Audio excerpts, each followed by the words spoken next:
بسم اللہ الرحمن الرحیم۔ السلام علیکم ورحمۃ اللہ وبرکاتہ۔ رسول اللہ صلی اللہ علیہ وسلم ایک سفر میں کسی جگہ تشریف فرما تھے۔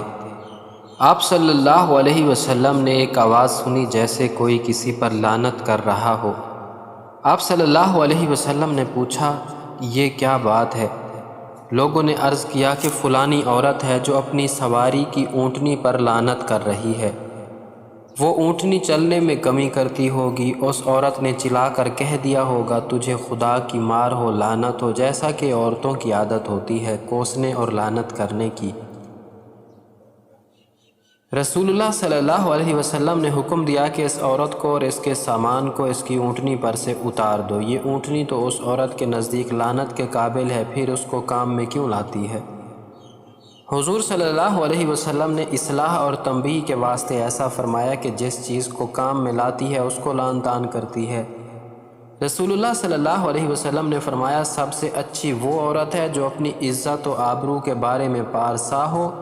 اور اپنے خاوند پر عاشق ہو۔ رسول اللہ صلی اللہ علیہ وسلم نے فرمایا، جب کوئی عورت اپنے شوہر کو دنیا میں کچھ تکلیف دیتی ہے تو جنت میں جو حور اس شوہر کو ملے گی وہ کہتی ہے کہ خدا تجھے غارت کرے،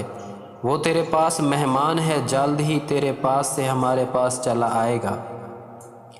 رسول اللہ صلی اللہ علیہ وسلم نے فرمایا، سب عورتوں سے اچھی وہ عورت ہے کہ جب شوہر اس کی طرف نظر کرے تو وہ اس کو خوش کر دے، اور جب وہ اس کو کوئی حکم دے تو وہ اس کی اطاعت کرے، اور اپنی جان اور مال میں اس کو ناخوش کر کے اس کی مخالفت نہ کرے۔ شریعت مطہرہ نے بیوی کو اپنے شوہر کی خوب اطاعت اور فرما برداری کا حکم دیا ہے۔ حضور علیہ الصلاۃ والسلام نے فرمایا، وہ عورت جس کی موت اس حال میں ہو کہ اس کا خاوند اس سے راضی ہو تو وہ جنت میں داخل ہوگی۔ اسی طرح حضور علیہ الصلاۃ والسلام نے فرمایا، اگر میں کسی کو سجدہ کرنے کا حکم دیتا تو عورت کو حکم دیتا کہ وہ اپنے خاوند کو سجدہ کرے۔ پھر فرمایا، وہ عورت جس نے 5 وقت نماز ادا کی، رمضان کے روزے رکھے، اپنی شرمگاہ کی حفاظت کی، اپنے شوہر کی اطاعت کی، قیامت کے دن اس سے کہا جائے گا کہ جس دروازے سے تو چاہے جنت میں داخل ہو جا۔ اسی اطاعت شعاری کا ایک نمونہ یہ ہے کہ جب شوہر بیوی کو اپنا طبی تقاضا پورا کرنے کے لیے بلائے تو بیوی انکار نہ کرے۔ اس سلسلے میں حدیث مبارک میں واضح تعلیمات موجود ہیں، چنانچہ ارشاد مبارک ہے، جب آدمی اپنی بیوی کو اپنی حاجت پوری کرنے کے لیے بلائے اور بیوی انکار کرے، جس پر شوہر غصے کی حالت میں رات گزارے تو صبح تک فرشتے اس عورت پر لعنت بھیجتے رہتے ہیں۔ دوسری روایت میں ہے، جب شوہر اپنی بیوی کو اپنی حاجت پورا کرنے کے لیے بلائے تو عورت کو چاہیے کہ وہ اس کے پاس چلی جائے، اگرچہ روٹی پکانے کے لیے تنور پر کھڑی ہو۔ لہٰذا مذکورہ عورت کو چاہیے کہ وہ حتی الامکان شوہر کی اطاعت کرے اور جو کیفیت غیر اختیاری ہو اس کا اظہار نہ کرے، شوہر کو برا بھلا بھی نہ کہے، اللہ سے بردباری طلب کرتی رہے، اور شوہر کو چاہیے کہ بیوی کی طاقت کو مد نظر رکھ کر اس سے تعلق قائم کیا کرے، اور اگر کوئی کیفیت بیوی کے اختیار میں نہیں ہے اس پر بیوی کا مواخذہ نہ کرے، بلکہ اللہ تبارک و تعالیٰ سے دعا کرے کہ بیوی کے دل میں اس کی محبت آ جائے۔ انشاءاللہ جلد ہی موافقت ہو جائے گی۔ ابن قدامہ المقدسی رحمۃ اللہ تعالیٰ علیہ کا کہنا ہے، اور اگر مرد اپنی بیوی کی نافرمانی کا خدشہ محسوس کرے، یعنی اس میں نافرمانی کی علامات ظاہر ہوں، کہ وہ اپنے آپ کو خاوند کے سپرد نہ کرے اور اسے استمتاع نہ کرنے دے، یا پھر اس کی بات تو تسلیم کرے لیکن بہت کوشش اور مجبور کرنے کے بعد، تو اس حالت میں خاوند اسے واعظ و نصیحت کرے، وہ اس طرح کہ اسے اللہ تعالیٰ سے ڈرائے اور اسے اللہ تعالیٰ کے واجب کردہ احکام یاد دلائے کہ اللہ تعالیٰ نے اس پر خاوند کے یہ حقوق رکھے ہیں، اسے اس کی اطاعت کرنی چاہیے۔ اگر وہ نہیں کرے گی تو اسے گناہ ہوگا اور اس کا حق خرچہ ساقط ہو جائے گا، اور پھر خاوند کے لیے اسے بستر سے الگ کرنا اور اسے ہلکی سی مار کی سزا دینا بھی مباح ہوگا، اس لیے کہ اللہ تعالیٰ کا فرمان ہے، اور وہ عورتیں جن کی نافرمانی سے تم ڈرتے ہو انہیں واعظ و نصیحت کرو، اور واعظ و نصیحت کے باوجود وہ نافرمانی اور سرکشی پر اصرار کریں اور خاوند کے ساتھ معاشرت کے لیے راضی نہ ہوں، تو پھر خاوند کے لیے جائز ہے کہ وہ اسے اپنے بستر سے الگ کر دے، اس لیے کہ اللہ تعالیٰ نے فرمایا ہے، اور انہیں بستروں میں الگ کر کے چھوڑ دو۔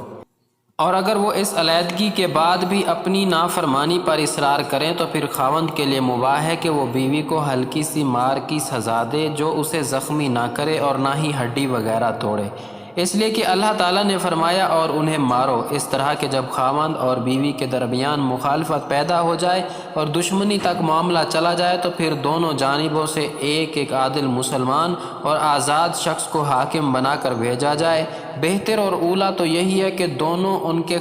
خاندان میں سے ہوں اور خاوند اور بیوی کی رضامندی سے بھیجے جائیں، جو کہ ان کے حالات کا جائزہ لینے کے بعد اگر تو ان کے درمیان صلح بہتر سمجھتے ہوں تو صلح کروا کر انہیں اکٹھا کر دیں، اور اگر وہ یہ دیکھیں کہ ان کی علیحدگی ہی بہتر ہے تو پھر ان کے درمیان طلاق یا خلع کر کے علیحدگی کروائیں۔ جو بھی یہ فیصلہ کریں گے وہ خاوند اور بیوی کو تسلیم کرنا ہوگا۔ اس کے متعلق اللہ سبحانہ و تعالیٰ کا یہ فرمان ہے، اگر تمہیں خاوند اور بیوی کی آپس میں ایک دوسرے کے ساتھ انبن کا خدشہ ہو تو ایک منصف مرد والوں اور ایک مرد عورت والوں کے گھر والوں کی طرف سے مقرر کرو۔ اگر یہ دونوں صلح کرانا چاہیں گے تو اللہ تعالیٰ دونوں میں ملاپ کرا دے گا۔ رسول اللہ صلی اللہ علیہ وسلم نے فرمایا، دوزخی عورتیں جن کو میں نے دیکھا نہیں میرے زمانے کے بعد پیدا ہوں گی، کہ کپڑے پہنے ہوئے ہوں گے اور ننگی ہوں گی، یعنی نام کو بدن پر کپڑا ہوگا لیکن کپڑا اس قدر باریک ہوگا کہ تمام بدن نظر آئے گا، اور اترا کر بدن کو مٹکا کر چلیں گی، اور بالوں کے اندر مواف یا کپڑا دے کر بالوں کو لپیٹ کر اس طرح باندھیں گی کہ جس میں بال بہت سے معلوم ہوں جیسے اونٹ کا کوہان ہوتا ہے۔ ایسی عورتیں جنت میں نہ جائیں گی بلکہ اس کی خوشبو بھی ان کو نصیب نہ ہوگی۔ نبی کریم صلی اللہ علیہ وسلم نے صنف نازک کے ساتھ بہترین سلوک اور برتاؤ کی تاکید کی۔ خود نبی کریم صلی اللہ علیہ وسلم نے بھی عورتوں کے ساتھ نیکی، بھلائی، بہترین برتاؤ، اچھی معاشرت کی تاکید فرمائی۔ حضرت عائشہ رضی اللہ تعالیٰ عنہا سے مروی ہے کہ رسول اللہ صلی اللہ علیہ وسلم نے فرمایا، تم میں سب سے بہترین وہ لوگ ہیں جو اپنی عورتوں کے ساتھ اچھا برتاؤ کرتے ہیں، اور میں تم میں اپنی خواتین کے ساتھ بہترین برتاؤ کرنے والا ہوں۔ حضرت ابو ہریرہ رضی اللہ تعالیٰ عنہ فرماتے ہیں کہ رسول اللہ صلی اللہ علیہ وسلم نے فرمایا، میں تم کو عورتوں کے بارے میں بھلائی کی نصیحت کرتا ہوں۔ ایک روایت میں نبی کریم صلی اللہ علیہ وسلم نے عورتوں کے ساتھ حسن سلوک اور بہترین برتاؤ کو کمال ایمان کی شرط قرار دیا ہے۔ حضرت امی عائشہ صدیقہ رضی اللہ تعالی عنہا سے روایت ہے کہ رسول اللہ صلی اللہ علیہ وسلم نے فرمایا، مسلمانوں میں اس آدمی کا ایمان زیادہ کامل ہے جس کا اخلاق برتاؤ سب کے ساتھ اور خاص طور سے بیوی کے ساتھ جس کا رویہ لطف و محبت کا ہو۔ بیویوں کے ساتھ آپ صلی اللہ علیہ وسلم کا دوستانہ برتاؤ تھا۔